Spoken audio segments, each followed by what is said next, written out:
তখনই টুনি পাখি উড়ে গিয়ে ডাইনির ফুচকার গাড়ির উপর বসে। দেখা যায় তার ঠোঁটে এক গোছা কাঁচা লঙ্কা। কিন্তু এই চুরিটা করলো কে? এতগুলো ফুচকা! যেই করে থাকুক তাকে তার উপযুক্ত শাস্তি পেতেই হবে। তোমরা এসো আমার সাথে। দেবীপুরের জঙ্গলের আম গাছে এক টুনি পাখির পরিবার বসবাস করত। টুনি পাখি খুবই পরিশ্রমী ছিল। সে সারা দিন এদিকে ওদিকে ঘুরে ঘুরে খাবার সংগ্রহ করে আনত।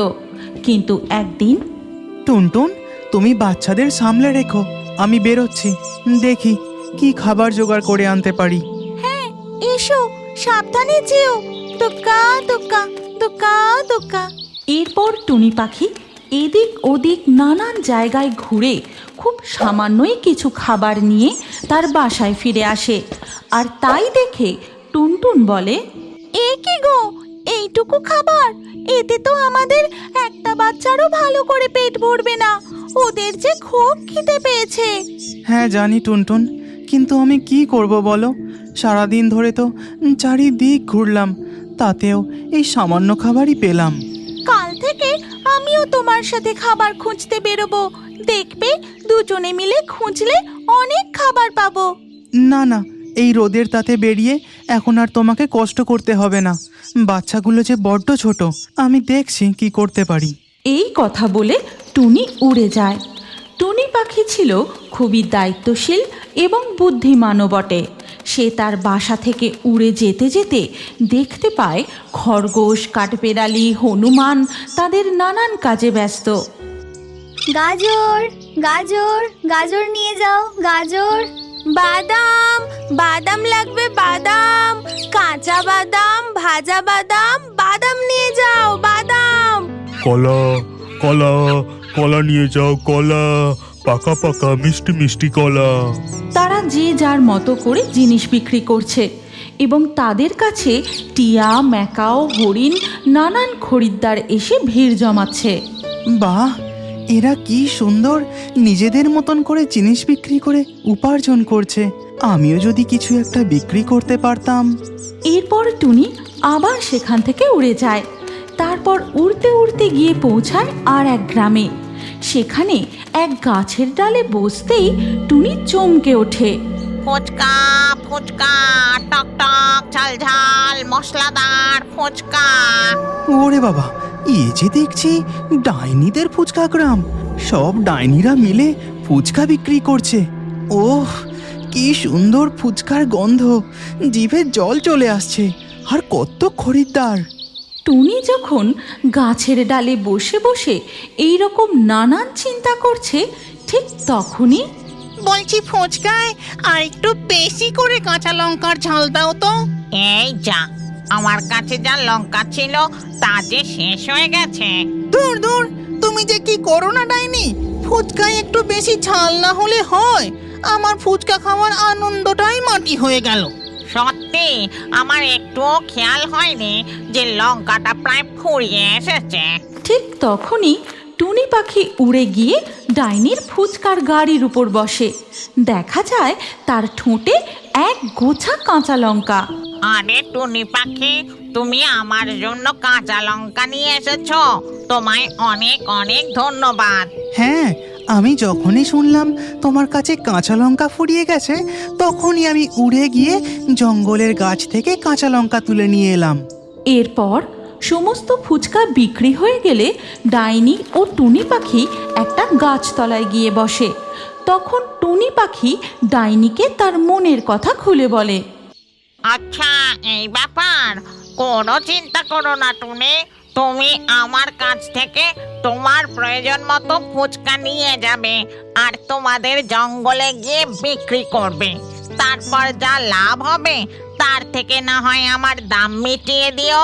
ঠিক আছে, তোমাকে অনেক অনেক ধন্যবাদ ডাইনি। আরে না না, ঠিক আছে, এইভাবেই তো আমাদের পরস্পরের উপকার করা উচিত। এরপর থেকে টুনি ও টুনটুন প্রতিদিন ডাইনির থেকে ফুচকা, আলু মাখা, টক জল নিয়ে গিয়ে তাদের জঙ্গলে বিক্রি করতে থাকে। আর ধীরে ধীরে তাদের বাচ্চারাও বড় হয়ে ওঠে। তারপর এক সময় টুনি পাখির মেয়ে টুসির বিবাহের দিন স্থির হয়। শোনো শোনো সকল বন্ধুগণ, আগামীকাল আমার মেয়ে টুসির বিবাহ উপলক্ষে তোমাদের সকলের নিমন্ত্রণ রইল, কেমন? হ্যাঁ, আর তাই জন্য তোমাদের সকলকে কাল বিনামূল্যে পেট ভরে ফুচকা খাওয়ানো হবে। এ তো খুবই খুশির খবর। হ্যাঁ, আমাদের টুসির বিয়ে, তার উপর আবার ফুচকা, পুরো জমে যাবে। এরপর টুনি ও টুনটুন গিয়ে একে একে জঙ্গলের রাজা সিংহ, হাতি, বাঘ, হায়না সকলের কাছে গিয়ে গিয়ে তাদের নিমন্ত্রণ জানিয়ে আসে। আর ফুচকা খাওয়ার নাম শুনে তাদের জিভে জল চলে আসে। চলো টুনটুন, সকলকে নিমন্ত্রণ জানানো হয়ে গেছে, এবার আমাদের ফুচকা বানানোর পালা। এই কথা বলে টুনি ও টুনটুন সেখান থেকে উড়ে যেতে যেতে, আমাদের মেয়ের বিয়ে, তাই আজ আমরা নিজেরা ফুচকা তৈরি করে সবাইকে খাওয়াবো, তাই না বলো? হ্যাঁ অবশ্যই, তবে ডাইনিও আমাদের সাহায্য করে দেবে বলেছে। এরপর জঙ্গলে পৌঁছে টুনি ও টুনটুনের ফুচকা বানানোর তোড়জোড় শুরু হয়ে যায়। আর এই সব কিছু দেখে কি গন্ধ বেরোচ্ছে, আমি আর থাকতে পারছি না। সত্যি গো, খালি মনে হচ্ছে কখন ফুচকা বানানো শেষ হবে। তুমি একবার ভাবো গিন্নি, যদি ফুচকা তৈরি হবার গন্ধতেই আমাদের এই হাল হয়, তাহলে যখন মশলা দিয়ে মটর সেদ্ধ দিয়ে একটু ঝাল ঝাল আলু মাখা হবে, সাথে তেঁতুল, ধনে পাতা, গন্ধরাজ, লেবু মেশানো টক জল, তখন ওফ, তুমি আর বলো না গো, আমি যে লোভ সামলাতে পারছি না। আর পরের দিন সকাল সকালই টুনি ও টুনটুনের ফুচকা বানানো একেবারে সম্পূর্ণ হয়ে যায়। আর সেই ফুচকার গন্ধে চারিদিক একেবারে ম ম করতে থাকে। টুসির বিয়েটা হয়ে গেলে আগে পেট ভরে ফুচকা খাবো। সে আর বলতে, ওই হাতি, সিংহ এসে পড়লে আর একটাও থাকবে বলে মনে হয় তোমার? এই রকম নানান জনের নানান কথা ও আলোচনার মধ্যে দিয়ে টুসির বিবাহ পর্ব চলতে থাকে। কিন্তু এদিকে তখন চলো পাতে কাক, ওইদিকে সবাই এখন বিয়েতে ব্যস্ত, এই তালে কটা ফুচকা চেখে আসি।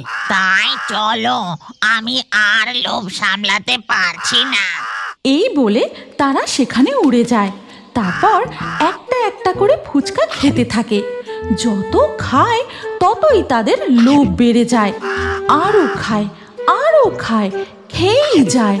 আর সব শেষ হয়ে গেলে এই যা, সব শেষ হয়ে গেল যে। এবার কি হবে?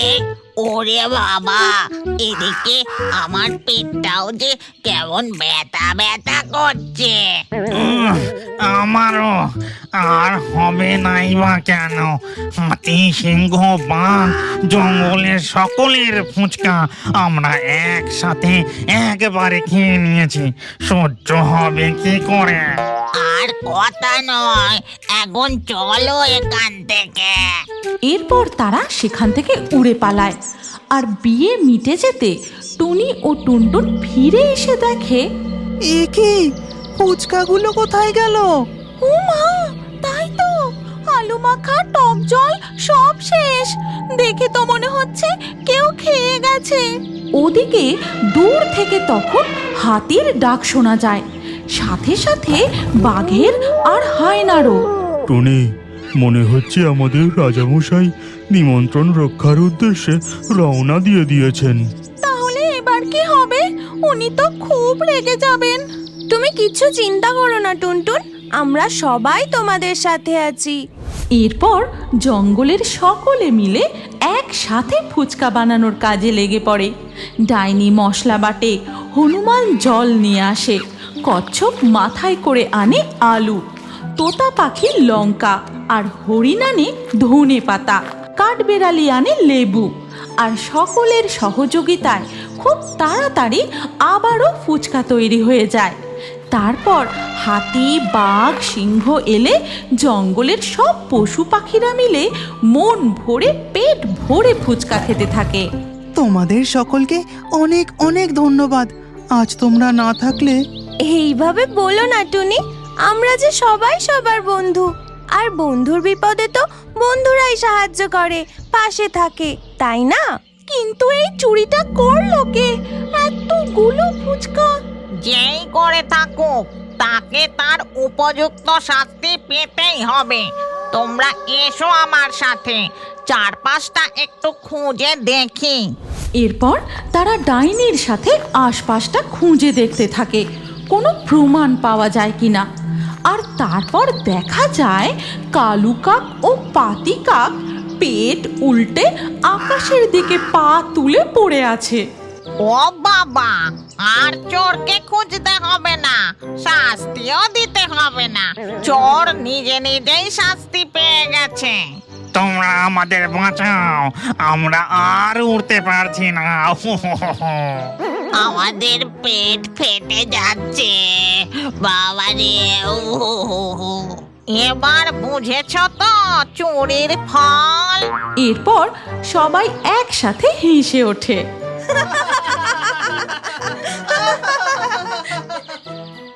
তুমি কি এখনো বড় হয়ে কার্টুন দেখতে ভালোবাসো? তাহলে তোমার নাম কমেন্টে জানাও। আর আগের ভিডিও থেকে লাকি ড্রয়ে নির্বাচিত নামগুলি হলো আসমানি, পায়েল, সুমাইয়া, আরিজুল, মারিয়া, মুন্নি, নুরামিন, আজিজুল, জাকিয়া, রিঙ্কি, সোনিয়া, রুদ্রনীল, রুমি, ইয়াছিন, হাসি। যে সকল দর্শক আমাদের চ্যানেল সাবস্ক্রাইব করে তারপরে কমেন্টে নাম লিখেছেন, আমাদের পরবর্তী ভিডিওতে তাদেরই নাম বাছাই করা হবে। তাই রিও বার্ডস ইউটিউব চ্যানেল অবশ্যই সাবস্ক্রাইব করবেন এবং স্ক্রিনের উপরে আসা আমাদের পরবর্তী গল্পটিও দেখুন, তাতেও আপনার নাম থাকতে পারে। না থাকলে আবারও আপনার নাম পরবর্তী ভিডিওতে লিখে দিন। কি ভাবছেন? তাড়াতাড়ি ক্লিক করে দেখুন।